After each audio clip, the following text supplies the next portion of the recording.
Welcome to my YouTube channel sociology classes about myself Meenupal. जैसा कि आप सभी को पता है पीजीटी की वैकेंसी आ गई हैं, तो उसी की प्रिपरेशन के लिए मैं वीडियो डाल रही हूँ। हमारी पहली वीडियो थी इसी पार्ट की, समाजशास्त्र की उत्पत्ति और पृष्ठभूमि की।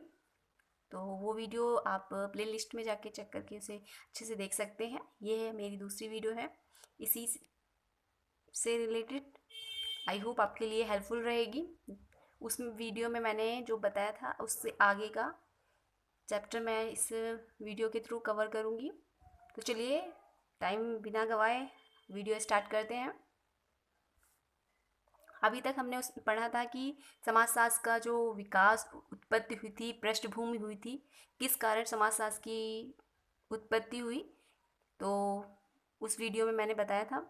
तो अब मैं बताऊंगी जो क्रांतिकारी क्रांतियाँ हुई थी। फ्रांस की क्रांति हुई थी और हमारी अमेरिका की जो क्रांति हुई थी, औद्योगिक क्रांति जो हुई थी वो। अब उसके आगे से हम बताएंगे कि जो वो क्रांति हुई इसके पश्चात जब ये समाजशास्त्र अस्तित्व में आया, इसकी उत्पत्ति हुई जब ऑगस्ट कॉम्ट ने नींव रखी इस विषय की, तो क्या इससे पहले समाजशास्त्र का विकास या इस विषय के बारे में किसी ने कुछ कहा नहीं था क्या? तो इसी बारे में हम थोड़ा जानेंगे कि ऐसा नहीं था कि समाजशास्त्र का विकास या उत्पत्ति या इसके विषय में ऑगस्ट कॉम्ट ने ही सोचा या उन्होंने इस विषय को प्रस्तुत किया। इससे पहले भी इस विषय के रूप में तो नहीं, पर इस विषय पर बात ज़रूर हुई थी। कईयों ने हमारी जैसे कि कहते हैं मानव प्रकृति बहुत ही अनोखा उपहार है, और जैसा कि इसका उद्भव हुआ था, कब और कैसे हुआ, तो ये माना जाता है कि जो प्लेटो थे, अरस्तु थे और मनु जी और कौटिल्य जो थे, ये सदियों पूर्व इसका विकास हो चुका है। क्योंकि जब से मानव है तब से तो समाजशास्त्र है ही। जब से भूमंडल है तब से समाज है, और जब से समाज है तो समाजशास्त्र तो उसी का अध्ययन करता है। तो इसी बारे में वीर स्ट्रीट जी कहते हैं, जैसा कि ये विषय है, इसका जो समाज का अस्तित्व अतीत जो है काफ़ी प्राचीन है और लंबा है, लेकिन इतिहास बहुत संक्षिप्त है। ऐसा क्यों माना जाता है? ऐसा इसलिए अब वीर स्ट्रीट कहते हैं क्योंकि ये जो विषय है, ऐसे तो काफ़ी टाइम पहले से ही, ये जब से मानव की उत्पत्ति हुई है तब से ये चल रहा है, लेकिन जो इसका विषय वस्तु बनी, इसके जो दायरा बना, ये काफ़ी पुराना नहीं है। इसका इतिहास बहुत संक्षिप्त है, ऐसे तो ये बहुत लंबा है। तो ये विषय रहा। वीर स्ट्रीट का ये जो कथन है बहुत इंपॉर्टेंट है आपके पीजीटी लेवल के लिए, क्योंकि उसमें कोटेशन वगैरह, कथन वगैरह काफ़ी आते हैं। बुक्स, कथन, किसने कहा, इस तरीके के काफ़ी क्वेश्चन आते हैं। तो समाजशास्त्र अतीत तो काफ़ी प्राचीन है और लंबा है, लेकिन इतिहास बहुत संक्षिप्त है। ये वीर स्ट्रीट का कथन है। आगे देखते हैं। गिल्सबर्ग क्या कहते हैं? गिल्सबर्ग कहते हैं, यदि मानव जन्म से दार्शनिक है तो स्वभाव से ही एक समाजशास्त्री है। ऐसा गिल्सबर्ग का मानना है। जब इस विषय की उत्पत्ति हुई थी तो सभी ये बात चल रही है कि ये विषय जो है कब से बना हुआ है, कब से माने से। तो ये सब कथन जो दिए हैं तो इस आधार पे दिए हैं, जब उन्होंने ये देखा कि इस जो चीज़ें चल रही हैं समाज में, जो व्याप्त व्यक्ति है, जो विषय वस्तु है, उसे किस दायरे में लिया जाए, उस हिसाब से इसका विकास हुआ। तो टीवी बर्टोमोर इसी कथन को आगे बढ़ाते हुए इस विषय में कहते हैं कि समाजशास्त्र एक आधुनिक विज्ञान है जो एक शताब्दी से अधिक पुराना नहीं है। वीर स्ट्रीट का मानना यह है कि समाजशास्त्र जो है एक आधुनिक विज्ञान है और जो एक शताब्दी से पुराना नहीं है। इससे ज़्यादा पुराना, एक शताब्दी से ज़्यादा पुराना नहीं है, ऐसा वीर स्ट्रीट का मानना है। और वीर स्ट्रीट कहते हैं कि जो 1750 से 1850 तक की जो अवधि है, 100 वर्षों की, इसी के अंतराल में, इससे ज़्यादा पुराना समाजशास्त्र नहीं है। ऑगस्ट कॉम्ट को इनका पिता क्यों कहा जाता है? ऑगस्ट कॉम्ट को समाजशास्त्र का पिता इसलिए कहा जाता है क्योंकि इन्होंने इस विषय को एक नाम दिया। वैसे तो सभी ने बातें की थी, हमारे जो प्लेटो थे, अरस्तु थे, मनु जी थे, इन्होंने भी अपने विषय में इस विषय में काफ़ी कुछ लिखा है अपनी पुस्तकों में, लेकिन इसको जो एक विषय के रूप में एक अस्तित्व में नाम दिया तो ये दिया था हमारा ऑगस्ट कॉम्ट जी ने। तो इसी कारण इन्हें फादर ऑफ सोशलॉजी कहा जाता है, ऑगस्ट कॉम्ट को। और इन्होंने इस विषय को नाम दिया 22 दिसंबर 1838 में। 22 दिसंबर 1838 में इस विषय को सोशलॉजी नाम दिया। इससे पहले इन्होंने इस विषय को दूसरा नाम दिया था, सोशल फिजिक्स रखा था।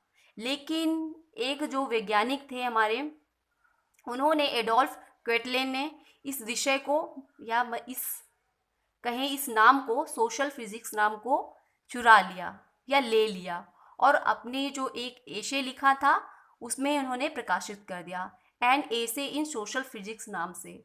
जिसके कारण समाजशास्त्र का जो हमारे जो पिता थे ऑगस्ट कॉम्ट, इन्होंने देखा तो उन्होंने ये नाम नहीं रखा सोशलॉजी को, फिर रख दिया। सोशल फिजिक्स हटा के उन्होंने सोशलॉजी नाम रख दिया। तो तभी से ये विषय जो है समाजशास्त्र सोशलॉजी पड़ गया। इसीलिए अगस्ट कॉम्ट को समाजशास्त्र का पिता कहा जाता है। और जब इन्होंने ये नाम रखा तो बात ये आई कि जॉन स्टुअर्ट मिल आए, उन्होंने कहा भाई आलोचना तो होगी, आलोचना तो होती है। तो उन्होंने कहा कि नहीं, सोशलॉजी जो शब्द है वो दो भाषाओं की अवैध संतान है, ऐसा नहीं हो सकता, क्योंकि ये तो दो अलग अलग भाषाओं से लिया गया है। सोशल और फिजिक्स लैटिन और ग्रीक भाषा से लिया गया है ना, तो यही जो दो भाषाओं से, अलग अलग भाषाओं से लिया गया है, तो ये अवैध संतान है। अवैध संतान माना इन्होंने। किसने माना था? जॉन स्टुअर्ट मिल ने। और जॉन स्टुअर्ट मिल ने ये भी बात कही कि इसे सोशलॉजी नाम ना रख के इसे इथोलॉजी रखना चाहिए। तो उन्होंने ये नाम रखने के लिए रिकमेंड किया। तो ये रिकमेंड इनका फॉलो नहीं किया गया, इन्हें एक्सेप्ट नहीं किया गया। और समाजशास्त्र जो अगस्ट कॉम्ट जी ने नाम रखा था सोशलॉजी, वही नाम चल रहा है। और कहा जाता है 19वीं शताब्दी के उत्तरार्ध में हर्बर्ट स्पेंसर ने समाजशास्त्र के क्रमबद्ध अध्ययन के प्रयास किया और उन्होंने अपनी एक पुस्तक लिखी थी सोशलॉजी, जिसके बारे में हमारे जो ऑगस्ट कॉम्ट थे उनको बिल्कुल भी जानकारी नहीं थी। उन्होंने अपना अलग ये सोशलॉजी नाम रखा था और हमारे जो स्पेंसर जी ने, इन्होंने उन सोशलॉजी बुक लिखी। तो इस तरीके से समाजशास्त्र का विकास हुआ, उत्पत्ति हुई। काफ़ी थिंकर आए जिन्होंने आलोचना भी की, जैसे कि हमारे जॉन स्टुअर्ट मिल हैं, उन्होंने अवैध संतान कह के इस सोशलॉजी सब नाम को बदल के एथोलॉजी रखने के लिए कहा। सोशलॉजी का जब नाम अगस्ट कॉम्ट ने रखा इस विषय का, तो इन्होंने ये काम जो ये विषय जो है अपना अकेला इस काम में उन्होंने वर्क नहीं किया। इनके साथ इनके जो गुरु थे सेंट साइमन, उन्होंने भी इनका साथ दिया। क्योंकि एक्चुअली बात ये थी कि जो सेंट साइमन थे उन्होंने इस विषय के बारे में सोचा, पहले उन्होंने ही सोचा, तो उनके साथ अगस्ट कॉम्ट ने ये वर्क उनके साथ किया। लेकिन किन्हीं कारणों से उनकी मृत्यु हो गई, जिसके बाद अगस्ट कॉम्ट ने इस विषय को ये नाम सोशलॉजी रखा। तो जो यदि कहा जाए तो सेंट साइमन ने भी मतलब जो इस विषय के बारे में मतलब पूर्ण एक संरचना तैयार की थी, तो वो की थी हमारे सेंट साइमन जी ने। और इसी नाम जो दिया तो अगस्ट कॉम्ट ने दे दिया, क्योंकि उनकी मृत्यु हो गई थी। दोनों साथ साथ इसी काम को कर रहे थे, इस विषय के बारे में सोच रहे थे, कार्य कर रहे थे, कि रिसर्च कर रहे थे कि किस तरीके से इस विषय को एक पहचान मिले। तो उनकी मृत्यु हो गई, जिसके कारण अगस्ट कॉम्ट को ही इनका कार्यभार इनको मिल गया, तो इन्होंने सोशलॉजी नाम रखा। तो ये थी हमारी आज की वीडियो। आई होप आपके लिए हेल्पफुल रहेगी। आप यदि इंग्लिश हिंदी पढ़ने में आपको प्रॉब्लम होती है, या आप यदि सोशलॉजी हिंदी माध्यम से हैं और आपको इंग्लिश पढ़ने में प्रॉब्लम होती है, या आप इंग्लिश माध्यम से हैं और हिंदी पढ़ने में प्रॉब्लम होती है, तो मैंने एक सीरीज़ स्टार्ट की है, आप ज्वाइन करिए। ये वीडियो मैं डेली डालती हूँ उसकी। इंग्लिश डिक्शनरी, सोशलॉजी डिक्शनरी नाम से। तो आप उसे डेली देखिए और अपनी इंग्लिश को, वोकैबलरी को काफ़ी अच्छे स्ट्रॉन्ग करिए, ताकि आप अपनी जो इंग्लिश की जो बुक्स हैं या आप हिंदी की बुक्स हैं, यदि आप रीडिंग कर रहे हैं तो आपको प्रॉब्लम होती है, तो उससे रिलेटेड काफ़ी आपको हेल्प मिलेगी, क्योंकि उसमें मैंने वर्ड मीनिंग्स वगैरह मेंशन कर रखी हैं, जिससे आपको हिंदी की इंग्लिश और हिंदी की इंग्लिश मिल जाएगी, हिंदी की इंग्लिश मिलेगी और हिंदी हिंदी की इंग्लिश मिल जाएगी,